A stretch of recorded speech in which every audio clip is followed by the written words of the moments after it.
নমস্কার দর্শক, সংবাদ আবির্ভাবের বিশেষ প্রতিবেদনে আপনাদের সকলকে স্বাগত। দর্শক, আমরা বেশ কিছুদিন আগে একটি দাবি তুলেছিলাম যে সিবিআই এর পশ্চিমবঙ্গের কয়েকটা অফিসের প্রয়োজন, কারণ তা না হলে তাদের কিন্তু কাজ করতে অসুবিধা হচ্ছে, তারা কাজ করতে ঠিক মতন পারছেন না। কারণ রাজ্য পুলিশ বা কলকাতা পুলিশ কোনো রকমের সহযোগিতা করছে না। মমতা ব্যানার্জির যে দালাল পুলিশ, যারা যে সমস্ত পুলিশ এখন দালালে পরিণত হয়ে গেছে, তারা কিন্তু কোনোভাবেই সহযোগিতা করছেন না সিবিআই কে, এবং এটা উপরতলার নির্দেশে। আর এই উপরতলায় কে আছেন?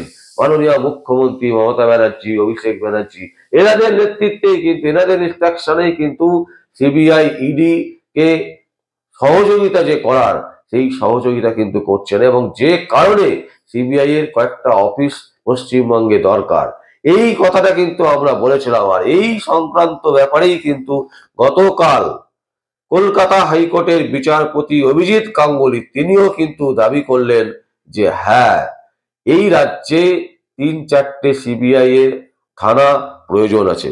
কি বলছেন? আলিপুরদুয়ারের মহিলা সমবায় দুর্নীতির সংক্রান্ত মামলা শুনানি চলাকালীন বিচারপতি গাঙ্গুলি প্রশ্ন করেন, প্রায় 2 মাস হলো মামলায় সিবিআই তদন্তের নির্দেশ দিয়েছি, এখনো তদন্তে কোনো অগ্রগতি হলো না কেন? একদম এইভাবে মাননীয় বিচারপতি অভিজিৎ গাঙ্গুলি সিবিআই যারা আইনজীবী আছেন তাদেরকে প্রশ্ন করেন যে 2 মাস হয়ে গেছে আলিপুর দুয়ারের যে মহিলা সমবায় নিয়ে যে দুর্নীতি, সেই দুর্নীতি সংক্রান্ত মামলায় সিবিআই এর নির্দেশ দেওয়া হয়েছে, এখনো তদন্তের কোনো অগ্রগতি হলো না কেন? সিবিআই এর যারা আইনজীবী তারা বলছেন, এর উত্তরে বলছেন, মামলায় তদন্তে পুলিশ কোনো সহযোগিতা করছেন না। পুলিশ যদি সহযোগিতা না করেন তাহলে সিবিআই বা ইডি এদের তদন্ত করতে ভীষণ অসুবিধে হয়। এবং এই উত্তর শোনার পরেই মাননীয় বিচারপতি অভিজিৎ গাঙ্গুলি তিনি বলেন যে রাজ্যে 3-4টে সিবিআই থানা তৈরি করা দরকার।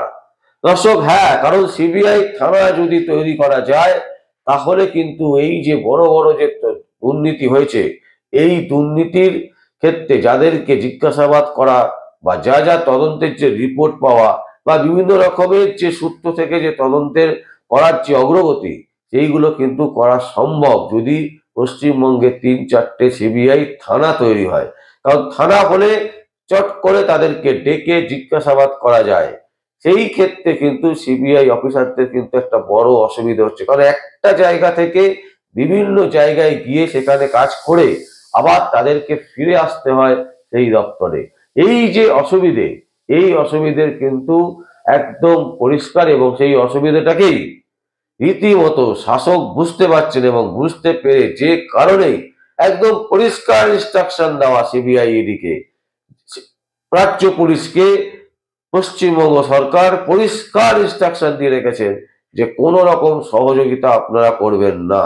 কারণ সহযোগিতা করলেই ইডি সিবিআই এর হাতে বড় মাথা, সেই বড় মাথার সম্পর্কে যে তদন্তের রিপোর্ট সেটা কিন্তু উঠে আসবে, বিভিন্ন সূত্র থেকে তথ্য উঠে আসবে।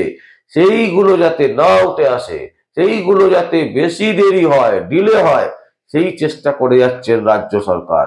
আর তার ফলে কলকাতা বা পশ্চিমবঙ্গের সিবিআই ইডি এরা কিন্তু যে খুলে যে কাজ করা, একদম হাত পা ছড়িয়ে নিশ্চিন্তে যে কাজ করা, সেই কাজ কিন্তু তারা করতে পারছেন না। এবং আলিপুরদুয়ার মহিলা সমবায় দুর্নীতি সংক্রান্ত মামলায় বিচারপতি কিন্তু এই মন্তব্যই করেন।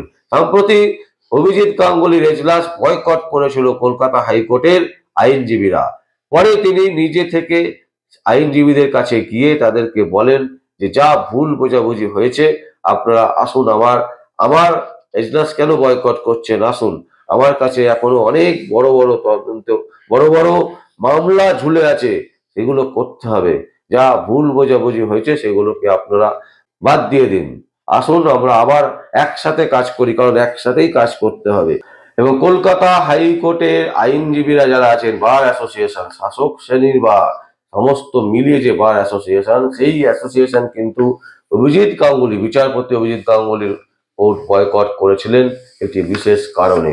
এবং সেই বয়কট নিয়ে কিন্তু বেশি দূর জল গোলাতে দেননি মাননীয় বিচারপতি অভিজিৎ গাঙ্গুলি। তিনি সরাসরি তাদের সাথে দেখা করেন এবং তাদেরকে বলেন যে এজলাসে আসুন, মামলা শুরু করি, কারণ একসাথে কাজ করতে হবে। হ্যাঁ দর্শক, অভিজিৎ গাঙ্গুলি কিন্তু এই রকমই।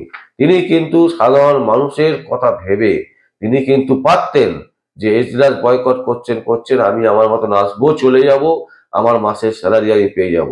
তা কিন্তু তিনি করেননি। তিনি কিন্তু সাধারণ মানুষের কথা ভেবে নিজেকে একেবারে আইনজীবীদের সামনে গিয়ে তিনি কিন্তু রীতিমতো সেই সমস্যার কিন্তু সমাধান করেন। ঠিক যেভাবে তিনি বলছেন না যে সিবিআই এর অফিস দরকার, সিবিআই থানা দরকার, এটা কিন্তু একদম পরিষ্কার। কারণ যারা কাজ করবে তাদের যদি নির্দিষ্ট জায়গা না থাকে, তারা যদি সেই জায়গায় কাউকে ডেকে জিজ্ঞাসাবাদ করতে না পারেন, তাহলে কিন্তু কাজ করতে ভীষণ অসুবিধে। এবং যে কারণেই কিন্তু দেখুন আলিপুরদুয়ারে মহিলা সমবায় সমিতির যে দুর্নীতি, সেই দুর্নীতির ক্ষেত্রে আজকে 2 মাস হয়ে গেছে, অথচ কলকাতা পুলিশ, রাজ্য পুলিশ সিবিআই কে কোনো রকমের সহযোগিতা করছে না। একদম পরিষ্কার সিবিআই এর যারা আইনজীবী তারা কিন্তু কলকাতা হাইকোর্টে এসে বলছেন যে রাজ্য পুলিশ, কলকাতা পুলিশ তাদেরকে কোনো রকমের সহযোগিতা করছে না, তাহলে কাজটা হবে কি করে? এবং যে কারণে 2 মাস হয়ে গেছে, অথচ সেই কাজ এখনো পর্যন্ত শুরুই করতে পারেনি সিবিআই। হ্যাঁ দর্শক, আমরা যে কথাটা বলছি এটা কিন্তু একদম হুবহু সত্য।